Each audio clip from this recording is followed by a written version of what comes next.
Hey, we're back. It is open line here on the program, so we'd love to hear from you. And, of course, we'd love to get your email contributions as well. Each and every day in the program, we're very pleased to have with us a Ringside All-Star. And, of course, on Mondays, talk show host, commentator, website publisher, and author, Josh Bernstein checks in with us. Hey, Josh, how goes it? Good evening. It goeth good. How are you doing, Jeff? Great to be back on the program with you, buddy. Doing great, man. Give us the latest before we delve into it at jbushow.com. jbushow.com. That is the place to go 7 days a week to get the news that you're not going to get too many other places. We're covering all the latest from DOGE. We're talking about how there's now 14 agencies that have been infiltrated in a good way by the DOGE team. President Trump is hiring 45 more DOGE members. They're ordering more of these sleep pod beds and all that. So it's happening, folks. This is the greatest time to be alive. The entire government is going to be audited. I love it. So, folks, you can go to jbushow.com, joshbernsteinuncensored.com. You can also go to Amazon and pick up a copy of Preserving Liberty, Bold and Brave Solutions to Save America and Create Permanent Freedom. And I am venturing back out on social media. You can follow me on X at RealJBUShow. Awesome. So, Josh, we'll jump right into it. So, each day there's a plethora of news that's created, and one of the latest bits of news, the president putting on new tariffs on imports of steel and aluminum. Major impact on countries like Canada and China. Your thoughts on this decision? I love it. I think it's great. I think that the more the tariffs we have, the better the playing field becomes for America and American workers. And look, America First isn't just a slogan. It is making sure that American workers, more than anything else, are taken care of first and making sure that our economy is strong and vibrant and moving along. And so I love it. A lot of these other people don't like it because they don't understand, the complexity of it, but also the power of the tariff and how much money it's going to help bring in. You add that, you couple that with opening up the Alaskan National Wildlife Refuge, opening up the Keystone Pipeline again. They're going to start generating that at some point, becoming energy independent. That's going to lower energy costs and prices, which means inflation is going to go down. But I tell everybody this, a lot of these people are saying, oh, the economy's still bad and this and that. Yeah, well, look what we just went through for 4 years. You're not going to see the fruits of this labor until the very end of 2025 at the very earliest, or the first couple of months of 2026. Yeah. But I do believe 2026 is going to be an incredible financial year for America. I think it's going to take a year at least. And, people are going to have to be patient because we didn't get here overnight. It took a long time. I mean, Democrats have been running this thing for 12 out of the last 16 years. We've got to remember that. So, exactly. And then Trump in his first term was harassed from day one and wasn't really able to implement his agenda because of rhinos and deep state and Democrat opposition. Another big item, he said all the hostages better be released by Saturday at noon or they'll be held to pay. They've been coming out in bits of like 2 and 3, and the last 3 that were released looked like they had been starved. It was they a horror look terrible. Show. They're very emaciated. Right. So you think they're going to comply? I think they will. Because I think they understand that this is not Joe Biden. This is not any other type of president. They see what he is capable of. I'm not sure what the hell to pay is going to be. I mean, they're already living in rubble and ruckus, and there's nothing left because of what Israel and the IDF have already done. So I'm not really sure how much more we can do. I wouldn't presume boots on the ground or anything, but I think there could be some consequences, whether that be financial or not, I don't know. But I think they're messing with the wrong president, and I think that they're going to be sorry if they don't release him in time. Yeah, it's a horror show over there. What do you make of the latest concerning Gaza? He's now talking about the Palestinians will not have a right to return. So I guess that will be opened up to anyone and everyone once it is redeveloped, which might take a long time because, as you say, it's like rubble. This plan has not exactly attracted a lot of support from the Arab world. Well, look, they're going to have to take some of these people. That's the bottom line. And many of these Arab countries have refused to take these Palestinians. And look, I mean, they're the invented people, just like Newt Gingrich once famously called them. And they're kind of like, the cockroaches. They're the Mediterranean and Baltic Avenue of monopoly, basically, in the Muslim world. And because of that, nobody wants them, because they know how radicalized they are. They know how poor they are. So they're really just going to be a drain on another country. But the reality is they're not going to have a choice.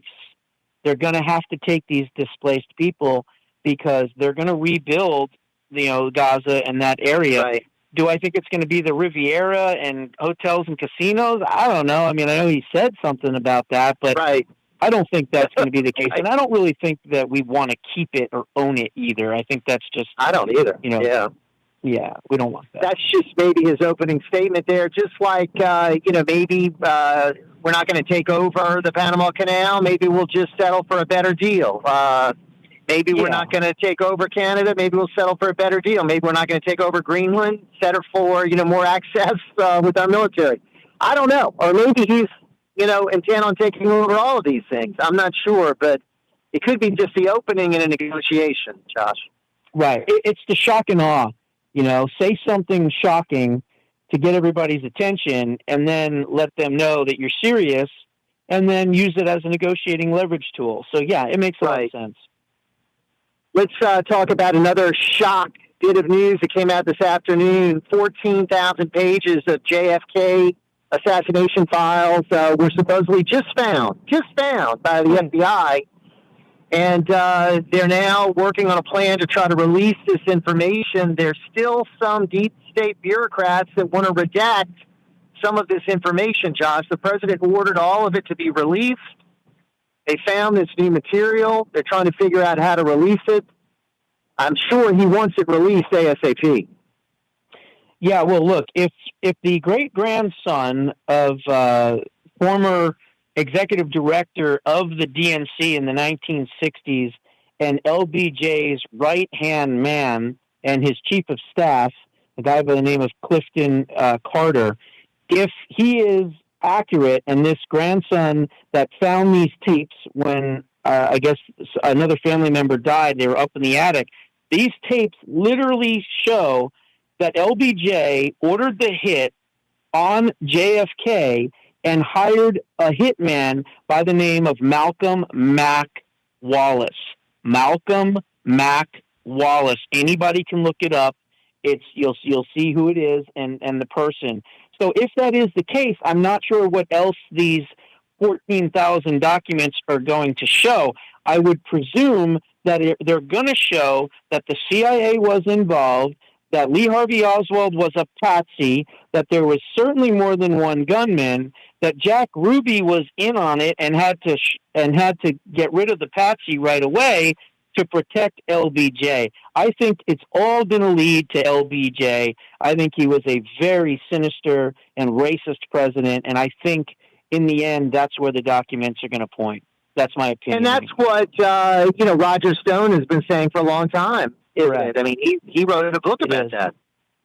He certainly did. Yeah, he certainly did. And I asked him about it too. And I said to him when those tapes came out, I sent him a text. I said, Roger, the Malcolm Mac Wallace tapes, are they accurate? Are they real? They're not AI. They're not, AI generated or anything like that. He said, no, man, they're 100% real. And I talked about it in my book. So I'm going to go with Roger Stone. He's worked for 4 presidents over anyone else. And, boy, I mean, imagine the repercussions when that finally is released, if it does show government involvement in the assassination of our president. I mean, that's 62 years. That's earth-shattering. Yeah. 62 years. Yeah, unbelievable. Of course, also hot in the news, we've got more and more of these judges trying to stop the president's agenda, whether it be birthright citizenship, whether it be DOGE. whether it be the buyout offer. The Democrats are lining up their radical judges, Josh, to try to thwart the will of the people.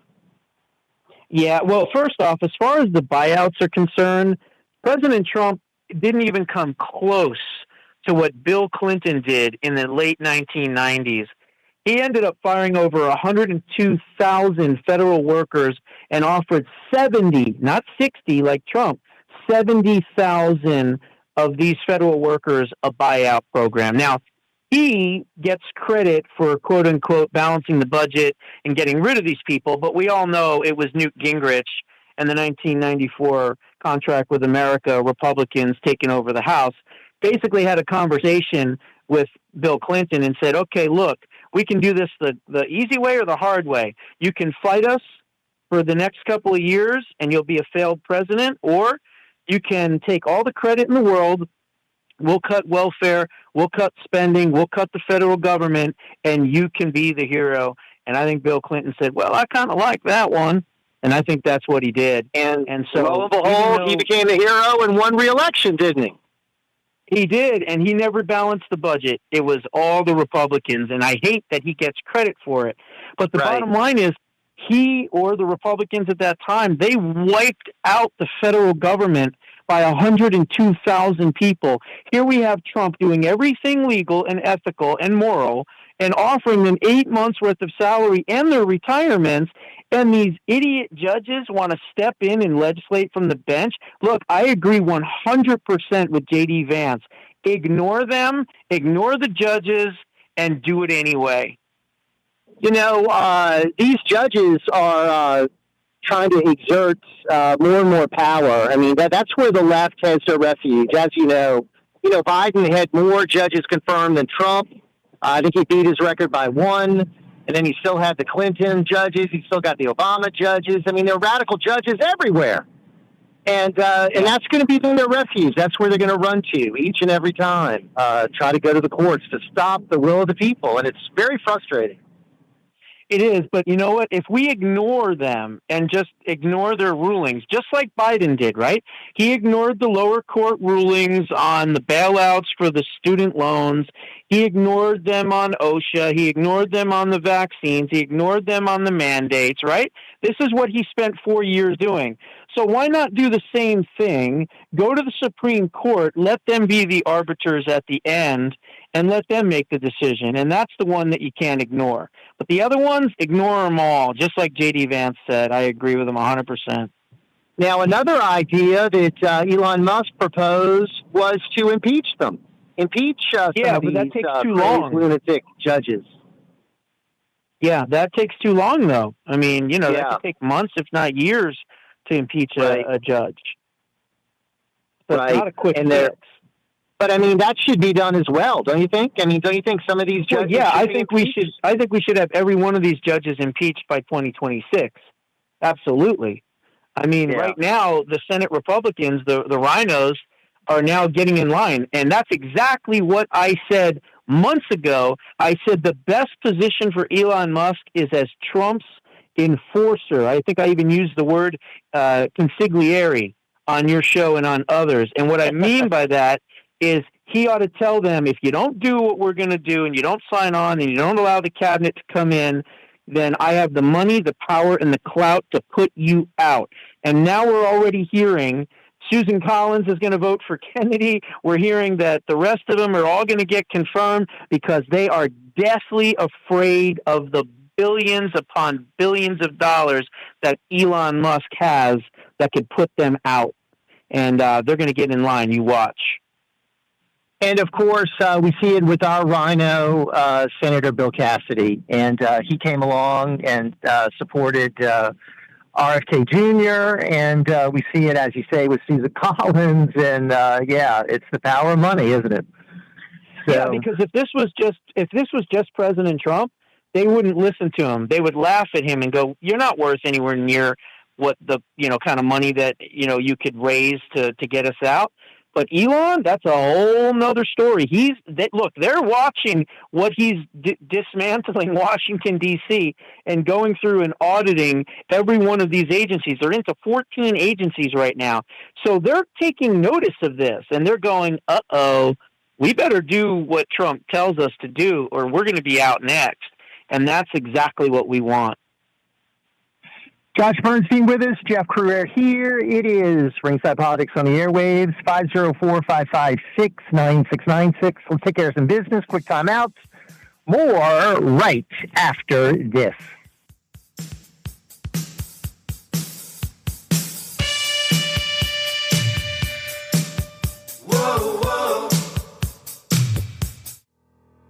For over 30 years, the Monumental Task Committee has cleaned, restored, and repaired all monuments and statues in the New Orleans area.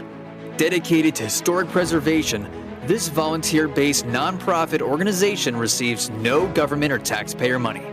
Please consider preserving Louisiana history by making a tax-deductible donation through the website at monumentaltask.org. That's monumentaltask.org. Our Lady's Peace Plan is the only solution to the world's problems. Nothing else will work. Amend Our Lives, offer penance for the conversion of sinners, First Saturday devotion, and say the Rosary daily in the manner requested by Our Lady of Fatima. This will end the chastisement of this coronavirus, prevent greater chastisements, and result in the conversion of Russia to the Catholic faith and a period of world peace. Learn everything about Fatima at fatima.org. The State of Freedom podcast shines a light on what's really happening at the Louisiana legislature and in politics that involve our state and nation. Co-hosts Chris Alexander and Danielle Walker speak the truth and fight fiercely for leaner government, pro-constitution, pro-freedom, and pro-family policies. They give listeners actionable steps to affect change. So tune in to the State of Freedom podcast on all major podcast platforms, including X and Rumble, and join the fight to return Louisiana and America back to we the people. Today, thousands of defenseless American boys will be subjected to circumcision, a fraudulent surgery that destroys a vital part of the male anatomy. Foreskin amputation, which is what it is inflicted without the consent of the person who must live with the consequences, the boy himself and the man he will become. It violates his most basic human right, the right to his own body. The loss and trauma can never be undone. The Bloodstained Men stand against this abuse. We ask you to join us during our Louisiana Circumcision Crisis protest this week. Today we'll be in Mandeville from 10 a.m. to noon at the intersection of Emerald Road and Asbury Drive, and in Metairie from 2 to 4 p.m. at Veterans Boulevard and Clearview Parkway. Stand with us to end male genital mutilation in America. For our full schedule, visit bloodstainedmen.com. Hey, this is Trip Lee with Air Conditioned Ambulance. Did your cooling system struggle to keep your house cool this summer? If so, now is the best time to replace that old, inefficient system. Call AC Ambulance, a family-owned, second-generation, 40-plus-year-old company, and get 0% financing on select Daikin units backed by a 12-year parts and labor warranty. Don't delay, call today. 504-467-1400. That's 504-467-1400. Well, it's been established. Ringside Politics with a Punch doesn't pull any. Let loose and call now 556-9696. Call Jeff Crouere now. Welcome back. We're pleased to have with us Josh Bernstein, as we do on Mondays, and we're going to go to some calls right now, 504-556-9696 to check in with us. We'll start with Bernard, who is joining us in NOLA. Hey, Bernard, what's happening? Hey, good evening to two J's. Good evening. I have to say, I purchased the Roger Stone book a couple of years ago when he hit his back up against the wall, with the finances and stuff, and I read it, and I was scratching my head. I said, this is so far-fetched, it's probably true. And because Roger Stone, like him or not, he's a smart guy. And right. There's a lot of good stuff in there, and I'd recommend it to anybody. And I just got one today from Amazon. I'm going to get your book too, Josh. But I got this one by Eric Desenhall called Wise Guys in the White House. You might want to get that, cat. I don't know where I heard him. I heard an interview, but this guy worked in the Reagan White House, and he talks about the connections between the mafia and the White House, how they have to get along, and he goes back, to the Harry Truman years and the Roosevelt years, and all the way to the Trump years. Talks about these alliances they make with unions and so on that are run by the mafia, let's say. Well, we know during the Kennedy administration there was all kind of ties with the mob. We know that was the case. I mean, I think JFK. I think JFK shared a girlfriend with a mobster. Oh, absolutely. But I'm talking about like the business dealings. Like, for instance, like when Reagan was in there, he was friends with Wasserman, who was the head of Universal MCA, the biggest company in the world, and Wasserman knew how to handle the unions, because that's how Universal got so big. They just they controlled people, and Reagan was he was a player for, I don't know if he worked for Universal or MCA, but he worked for RKO or one of those some of those movie studios. They know how to maneuver. Politicians, they have to get along with everybody, and it talks about Trump. I mean, building those buildings. He had to know, he had to know where the bodies were buried, so to speak. Anyway, well, I'll check that book out, and we'll check out that author. All right. Eric Desenhall. Okay.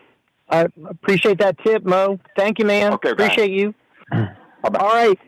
Let's go to one more, Josh, and we go to Keith, who is with us on the Best Bank. Hey, Keith, you'll have the final word this evening. How are you, buddy? I'm doing fine, Jeff, and thank you very much. Thank you. Listen, what y'all were talking about earlier with these tariffs on the metals, don't forget there's a universal thing called ISO, and all these pipes, because I used to work offshore and in chemical plants and oil refineries, if they were stamped with an ISO tag or stamp, and they would have a number on it, and it would say that pipe was capable of was rated for whatever it was going to be used for, but it might be imported from whatever country. I don't know if you're aware of that or not, Jeff or Josh. Okay, well, no, somewhat. So, how is this tariff going to affect that, Keith? Well, the thing is, y'all saying about the tariffs, but if that metal isn't according to international standards, then should it be made in America? And can I say one more thing, Jeff, before I get off? 30 seconds. Go ahead, bud. Mm-hmm. Okay. I used to work on a river, Jeff, and I remember Kaiser Aluminum? Right.